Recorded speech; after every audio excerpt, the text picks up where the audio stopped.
Hi everyone, welcome back to my channel. If you're new here, I'm Courtney Ryan, and today we're going to be taking a look at some of your hottest takes, controversial or unpopular opinions on dating and relationships, and I'm going to share my thoughts. I think this could be a really fun way to kick off the new year, but also a way to maybe be open to some different perspectives. Now, it doesn't mean we have to agree, but we can have constructive conversations about it. I had so many responses to this that if you guys like this and want to see more, I can absolutely do a part 2, a part 3. Let me know down in the comments what is your controversial or unpopular or hot take on dating and relationships. We could do them about fashion too. I'm open to anything, but if you guys like this and want to see more, I'd be happy to do more because I had a lot of fun reading through all of these because there are certainly some hot takes. So let's get into it. Starting off strong here, the first controversial take or unpopular opinion is age gap relationships are not creepy. So starting off with a bang, certainly controversial. This is something that is controversial all over the internet. People have very strong opinions on this. And I want to preface by saying when I answer this, I am not talking about illegal activity here, okay? We have ages of consent for a reason here in the United States. I don't know what it is other places, but obviously anything below the age of consent is, yes, automatically creepy. I don't care who you are. I don't care what you say. It's creepy because it's illegal. And while there are certainly age gap relationships that are not creepy, there are some that are. So I just want to get that out of the way. This one is obviously not black and white. I think a lot of the more unpopular or controversial opinions we see online are that way because they are an extreme, right? And most things in life are not extremes. They're somewhere in the middle. There are pros and cons. There is gray area and nuance. So I'm sure that's going to be the case with a lot of these that I talk about here today. But I just wanted to say that to start the video. So I'm not going to say every age gap relationship is creepy. There are some that aren't creepy at all, but there are some that are. I don't think it's fair to say that no age gap relationships are creepy because I can think of a ton that are. You know, let me just give an example. Say you have, I don't know, a 50-year-old man who's dating an 18-year-old or 19-year-old girl, or even a 50-year-old woman who's dating an 18-year-old or 19-year-old boy. At 18 years old, your brain is not fully developed. And I have to think someone whose brain is not fully developed is probably easier to manipulate than someone whose is. And I think when you say out loud, a 50-year-old man dating an 18-year-old woman, that is creepy. And I personally just don't see how we could argue that it's not. I really think there's a line here when it becomes creepy versus when it's not. Again, of course, this is going to come down to the individual. Some people are just a bit of an older soul. Maybe they get along with older people a little bit better. Maybe they're at a place in their life where they're really mature and stable, and all of their interests are things that are the same as a person who's a little bit older than them. So again, this really comes down to the individual as we're all different. But I do still think that there's absolutely a line here, and when you cross it, it seems a bit weird and creepy. I think this also gets a little bit less weird the older that you get because you're both going to have more life experience. Like, I wouldn't think it's creepy if a 35-year-old woman was dating a 50-year-old man, or a 50-year-old woman was dating like a 65-year-old man. Even though there's a substantial age gap between the two, I just don't think it's as creepy as someone who is so young dating someone who is so much older. There is a YouTuber who is, I believe, 48, 49, or 50. I'm unsure of the exact age, but he's dating a 19-year-old right now. And there are videos online of them, and their dynamic is odd. It is very clear that the young girl has issues and her own past experiences and trauma that have probably led her to the situation that she is in. Their dynamic is very creepy to me. Again, people can do what they want. It's technically legal, but if you're asking for my honest opinion, it seems weird and it seems creepy. I just, in my head, cannot fathom why a almost 50-year-old man would want to be with someone who is 19 years old. I know men are attracted to youth and beauty, but it just reaches a point where it is odd. It's odd. I think the intentions of the people involved absolutely matter, but there are some scenarios that no matter how you spin it, it's just really odd. So I'm going to have to personally disagree with this hot take because I do think there are some age gap relationships that are in fact creepy. Not saying all of you who are in age gap relationships are creepy. Again, I think it really comes down to the people and the scenario and the intentions and the ages, honestly. The next one is the difference between being flirty and creepy is 95% based on how attractive that person is. So I don't know if I could pinpoint an exact percentage. I don't have any statistical data, so I can't pinpoint an exact percent here. But I do unfortunately believe that there is a lot of truth to this hot take. I've talked about this before in videos on the topic of men being creepy. So I definitely think that there's a lot of truth here. Don't get me wrong, there are some things that are absolutely creepy no matter what you look like or no matter how attractive you are. But I do think the more attractive you are, the more you're going to get away with doing things that are creepy. And you're just less likely for them to be perceived as creepy because of your level of attractiveness. I don't know what we want to call this. It's kind of like pretty privilege for women. The more attractive a woman is, the more she can get away with doing things that would probably be considered crazy. Like, men are more likely to put up with it if she's really hot. It's not an exact comparison, but I think the same thing rings true for men who are really attractive. The more attractive you are, the more you can get away with doing things that maybe aren't so great. Now, do I think that's great? No, I don't. I think it's really unfortunate, but I do think that's true. But again, I've done videos on this where I really dive into things men do that are creepy no matter what you look like, things that women perceive as creepy, why women are so quick to call men creepy. A lot of the time, women will just call men creepy who they find unattractive. If two men did the exact same thing, one she was attracted to and one she was not, she would probably be more likely to call the one that she was not attracted to creepy versus the other one. Is that true for every scenario in the world? No, again, we have to leave room for nuance, but I do definitely think if a woman is not attracted to you and you do something flirty, it's more likely to be perceived as creepy because she's not attracted to you versus a guy who did the same thing who she was attracted to, she would see it as flirty and not creepy. It's unfortunate, but it's true.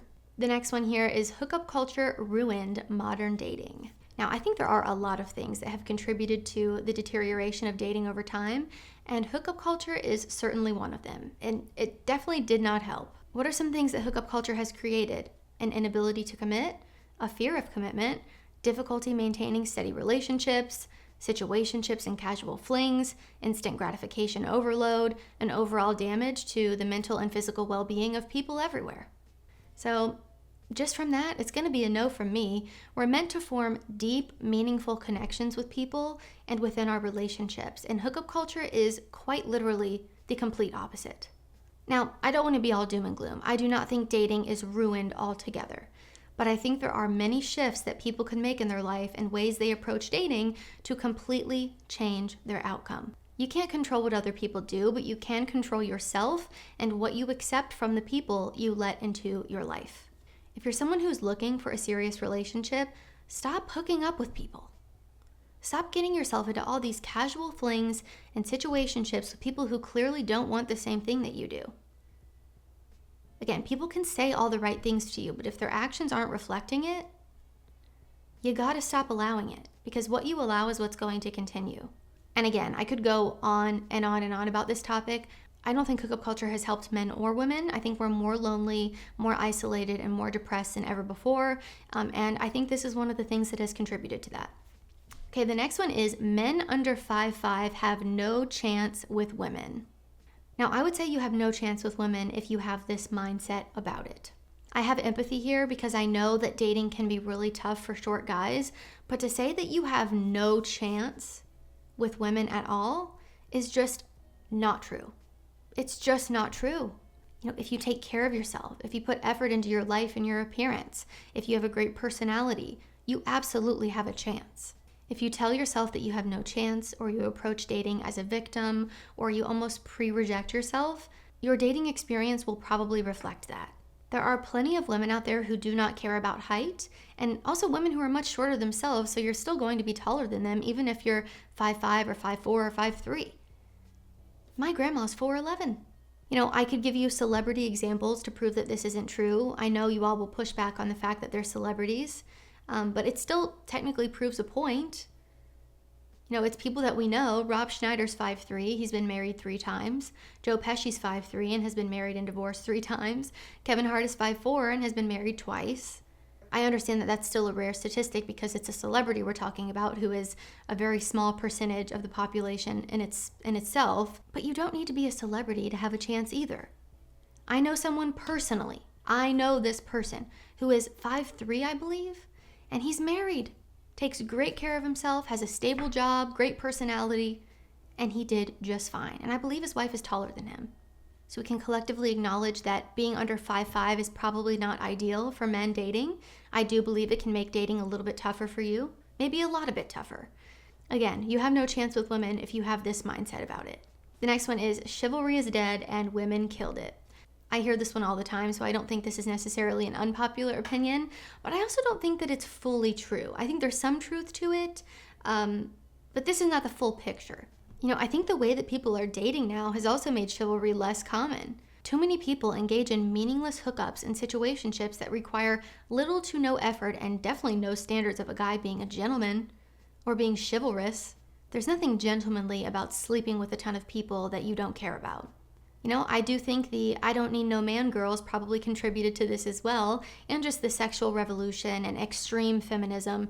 Notice I said extreme, but there are wonderful women out there who love and appreciate it when a guy is chivalrous and a gentleman.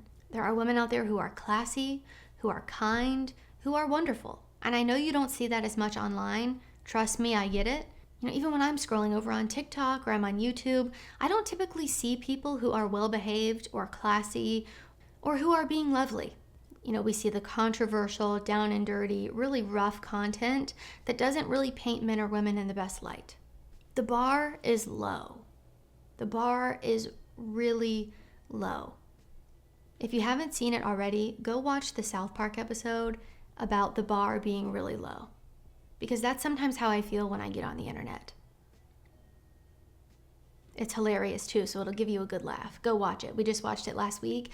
And as I was watching the episode, I thought, my goodness, this is the world we live in. But anyway, because chivalry is less common now, when you do it, you stand out in the best way. And if a woman doesn't like that or appreciate it, then that is her loss. If you find a woman who is lovely and has wonderful traits that you're looking for and who is classy, you should want to be chivalrous. You should want to be a gentleman to her. Hold her door, give her your jacket, stand on the side of the sidewalk that's closest to the street. Be kind. Put those gentlemanly gestures on full display. I promise you, great women will appreciate this. If I was a man and I went on a date with a woman and she got mad at me for holding her door, or who said things like, I'm independent and I don't need a man and all men are trash, and just was shooting down anything gentlemanly or chivalrous, I wouldn't want to be there. So just something to think about. The next one is, women being the breadwinner is not emasculating to me at all. Why not date up as a man? I think this one really just depends on you and the dynamic that you have with the person that you're with. This one's really more of a preference, I think, than a hot take necessarily. But dating has just changed significantly for a lot of different reasons. But one of them is absolutely the level of success women have achieved in terms of finances and education. There are statistics on marriage success when women are the breadwinners, so I'll share that just because it's relevant. So relatively few marriages, 6%, have a wife who is the sole breadwinner, and wives are the primary breadwinners in 10% of marriages today. The share of marriages where the wife is the sole or primary breadwinner has increased from 5% in 1972 to 16% today. In 29% of marriages today, both spouses earn about the same amount of money. Just over half, at 55% of marriages today, have a husband who is the primary or sole breadwinner, and 16% have a breadwinner wife, like I mentioned before. So even though things have changed, there are significantly less women who are the breadwinner than men who are the breadwinner in current marriages today. There was also a decline in marriages where the husband was the primary or sole provider, from 85% in 1972 to 55% in 2022, and an increase in marriages where both spouses earned about the same, from 11% in 1972 to 29% of marriages in 2022. Also, something interesting is that marriages in which wives out-earn their husbands are not only more common, but less likely to end in divorce than in the past. Couples married in the late 1960s and 1970s were 70% more likely to divorce when wives earned the same or slightly more than their husbands, compared with couples where the husband earned more, according to Christine Schwartz and sociologists at the University of Wisconsin-Madison and the University of Pennsylvania. For couples married in the 1990s, the divorce rate for those with female breadwinners had fallen to 4% higher higher than male breadwinners. The reasons these marriages are succeeding seem to be cultural as well as economic, Professor Schwartz said. This article I found says growth in women's educational and career trajectories has removed some of the stigma of lower incomes for husbands, and the higher cost of building a life together has made it necessary for more couples to maximize their two incomes. I've mentioned it briefly in some recent videos, but it's becoming increasingly more difficult to survive off of a one-income household. Most marriages and most couples have both partners working. Life is expensive, and it's getting more expensive. I think this also really depends how you view money when you're married. My husband and I view it as our money. His money is my money is his money. It's our money. We're a partnership, we're a team, and the better I do, the better he does, and vice versa. It's also going to depend how you view other roles and responsibilities outside of work. This is a very nuanced topic. I think it really comes down to each individual and relationship. This person said, women being the breadwinner is not emasculating to me at all. Why not date up as a man? That dynamic is not going to work for every relationship. There are a lot of women who also don't want to feel like the burden of all the finances falls on them, especially because women are still doing more of the housework, more caretaking.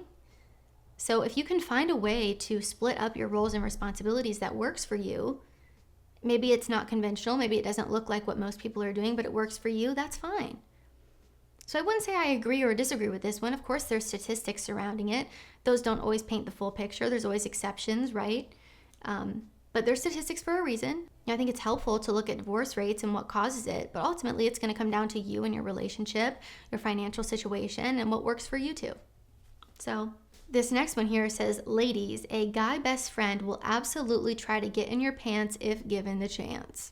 Like everything else on this list, we have to leave room for nuance, but I do generally agree with this statement. It's not always true, but I think a lot of the time it is, and more often than not. There are absolutely people out there who have strictly platonic friendships between men and women. Don't get me wrong, but I think this is difficult to do. And if one person is attracted to the other person, good luck. Good luck. And maybe I'm also a little bit influenced by my personal experience with this one, but every single guy that I've ever been friends with confessed their feelings to me at some point, except for like one. I can only think of one where that did not happen. So this has been my experience. This has been the experience of a lot, if not all of my girlfriends. I think this can be really tricky and really tough. And I think for a lot of the friendships that are out there between men and women, if the woman were to come out to the man and say, I have feelings for you, I want to be with you or date you, the men would do it. And they would feel the same way. I think it's more often the case where the man catches feelings for the woman versus the woman catching feelings for the man. Both can happen for sure. But I think if a man is attracted to you and he is your friend, again, there's nuance. I believe there are platonic friendships out there. But I think it's rare and I think it's difficult. Number 8, next question is, choosing your life partner is the most important decision of your life. 100% I agree with this. If I were to give one piece of advice to all of you, I would tell you this. Who you choose to marry is the most important decision you'll ever make in your entire life. So choose wisely. It impacts your health and your well-being. It impacts your friendships. It impacts your relationship with your family. It impacts your finances. It impacts your future. It impacts every area of your life. I can think of really important decisions that some people have to make.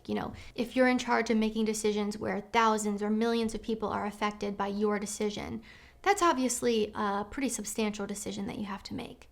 But that's not a situation that most people are in.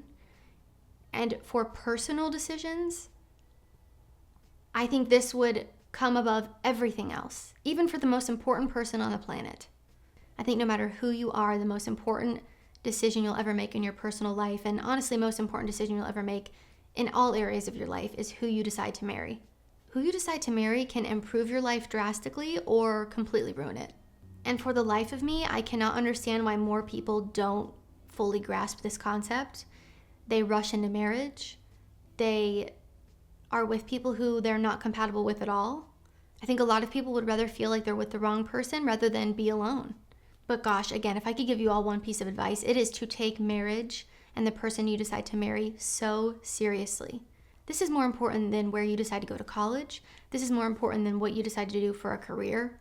It is the most important decision you'll ever make if you are someone who's going to make this decision. If you've decided for yourself you don't want to get married, then obviously this is not the most important decision you'll make. But choosing not to get married is also a really important decision. That will impact your life as well. It will look different because it's only going to involve you and not another person, but that's still a decision nonetheless. I think people get married as an autopilot decision, and oh my goodness, that is a mistake. I think people do that with having kids as well. I think people really do not think before they make decisions. And the last one here, I was going to do more, but I knew that I would talk forever, so I don't want to make this video too long for you guys. This last one is, women who call all men trash are the ones who have the worst taste in men. Yeah, again, 100% agree with this. If all the men you choose are trash, you are choosing poorly. Same deal goes for men. If all the women you're choosing are trash, you are choosing poorly. I mean, really think about the statement you are saying when you say, ugh, all women suck, or all men suck, or all men are trash, all women are trash. Really think about the breadth of what you're saying when you make a statement like that. It is statistically impossible that every man or woman on the planet is trash. It's just not true. It's just not the reality. So instead of pointing fingers and blaming every man in the world or every woman in the world, maybe take accountability for your poor choices and or lack of emotional development. And I will say this again just so it really hits home. Who you choose to be with is a direct reflection of your emotional development. Really let that sink in. I'm not going to explain it any further. I'm just going to let you really think about that. I'll tell you for myself, looking back at who I dated in the past, tells me that emotionally, I was not there. I had some work to do. If every man or every woman you choose or come in contact with is trash, you've got some issues. I promise it's not everyone else's problem or everyone else's fault, and you play a role in it. I'm not trying to be mean. I'm just trying to really get us to look in the mirror and see the areas where we can improve. Because I think a lot of your situations could improve if you did that. But yes, women who call all men are trash are the ones who have the worst taste in men, and the same goes for men. Men who call all women trash are the ones who have the worst taste in women. And maybe if we started choosing a partner based on good criteria and things that actually matter and contribute to the longevity of a healthy relationship, we would be doing so much better. The world would be a better place. So that is reacting to your hot takes, your controversial opinions, your unpopular opinions. Again, I have so many more of these. I could probably do 10 more videos with the amount of responses I got, maybe more. But I would love to hear yours down in the comments. What is your hottest take on dating, your controversial, unpopular opinions about dating, about relationships? Again, would be happy to do fashion as well. Anything that I kind of talk about on my channel, we could talk about down in the comments. Leave yours down below. And if you want to see more, I will happily make a part 2 to this because this was really fun to read through all of these. And I think it really just, it makes you think about things in your life that maybe you have such a firm stance on that you don't know why you think that. Or maybe you've just never thought critically about some of your really strong opinions on things, and I think it can be helpful to see other people's perspectives or to just look at it in a different way or kind of break down why you think the things that you do. I think that's really helpful to do, and it's something that can reveal a lot about yourself too in the process. So very fun, love doing this. If you want to see more, let me know. If you like this video or found it helpful, be sure to give it a thumbs up and subscribe to my channel to be in the loop for when I release new content. If you haven't already, be sure to follow me over on Instagram at Courtney Christine Ryan. I love connecting with all of you guys over on there as well. As always, thank you all so much for watching, and I will see you all next time.